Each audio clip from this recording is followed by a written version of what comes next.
In terms of the investments that people were interested in, was it different to over here, or did you do a lot of Sharia investing as well? Or You used to have what we used to call a clean share class of a fund and a dirty share class of a fund. And a clean share class would be a fund that you would be able to sell, or a client you would be able to use in the UK. So there was no trail commission coming out of the fund. In the Middle East and other parts of the world, you had what was called a dirty share class. So it would be this exact same fund, but with a 1% kickback essentially to the advisors or the advisory firm.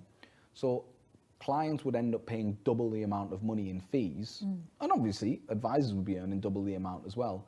But again, it's something that, because pension transfer business has been quite big over there, you've got SIP providers that work with internationals obviously cutting that out. You've got platforms cutting that out. You've got international investment companies and big institutions that don't want to be associated with, you know, the essentially double dipping is what you call it. So that's become getting a bit cleaner. And did the political instability ever impact the investment side of things? And in terms of the expats, what kind of considerations would you have to make when you were financially planning for them? The main thing is the certainty of work. So in a lot of places in the Middle East, where in the UK you have the volatility of the housing market, for example, because it's built up of expats, things are a lot more volatile in that sense. So the housing market would, when it crashed there, it really crashed and everybody heard about it. And jobs would be lost and people would move back to the UK, because essentially the UAE is not their home. And also it's a very, very expensive place to live, you know, much more expensive than London. So one of the things you always have to consider when working with expats in the Middle East is, how long are they there for? Because quite often they could be on a 2 or 3 year contract or just doing one project. And if that project comes to an end, they either go back to their home country or they move on to somewhere else. So what are your thoughts on equities in the Middle East in terms of an investment? Middle East equities, again, you know, the Middle East markets are very, very young markets. So you've also almost got to compare them to the UK market 50, 60 years ago. But very, very interesting, because you've just got to look at the development that's going on in those regions and the work that they're doing in those regions to essentially, like any investment, if you're interested in it, then make an investment in it. People over here talk quite a lot about AI. Is it similar in the Middle East in terms of the kind of trends in investment? 100%.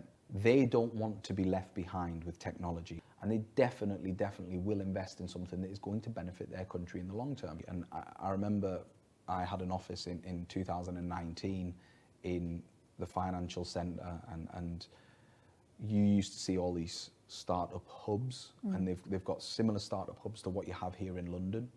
And the financial centre there was, I would say, more impressive than a lot of the places in the UK, but with an extra element of safety to it. And what do you think of a firm like SJP now setting up shop in Dubai as a financial advisor?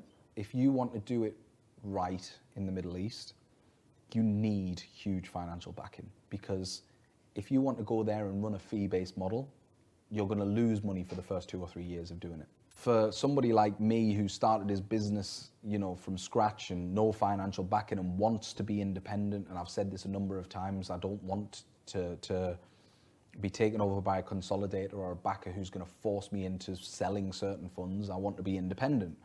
It's very, very difficult in the Middle East, because it takes 3 or 4 years of pumping your own personal money into it to essentially start to feel the rewards of running that business. And now, 4.5, 5 years into running this business, we're now starting to see the benefit. But that would definitely not have been the case had we have stayed in the Middle East and sold some of the products that you have to there, and, you know, got into that pattern of selling commission-based products that are not that beneficial to clients, because essentially we would have been forced to do that just to survive as a business. So if SJP are looking to go out there, they've got no shortage of funding. So going to the Middle East and doing a fee-based model out there may actually be a great way for SJP to win back some of the reputation that they may have hampered here in the UK. It's probably a great idea for them as a group. So, having worked in the Middle East for 12 years, is there anything that you really miss about working over there compared to over here, apart from maybe the good weather? Definitely the good weather in the winter. I do miss the culture, and I do still do a bit of work in the Middle East. We do still have clients there. I do certain work with a few institutions in the Middle East and help people set up businesses out there and stuff like that. It's hard not to miss certain parts of the culture. I have some very, very close friends who are Emirati or Qatari and really grew to enjoy that culture. It really is. I picked up a little bit of Arabic. I really, really loved the, you know, how passionate and patriotic those people are. You know, they used to get a week off work for, you know, their national day, and people would happily wave the flag of their country, and the ruler would, you know, give everybody time off. And sometimes during Ramadan they would even, you know, they would do different things for the communities and stuff like that. I don't really miss the weather. I suppose if anything, it being in the Middle East for 12 years has also made me appreciate the UK as well. While everybody's crying about all this rain, I actually enjoy the greenery. I enjoy a bit of the rain. I enjoy the dark nights at Christmas to an extent.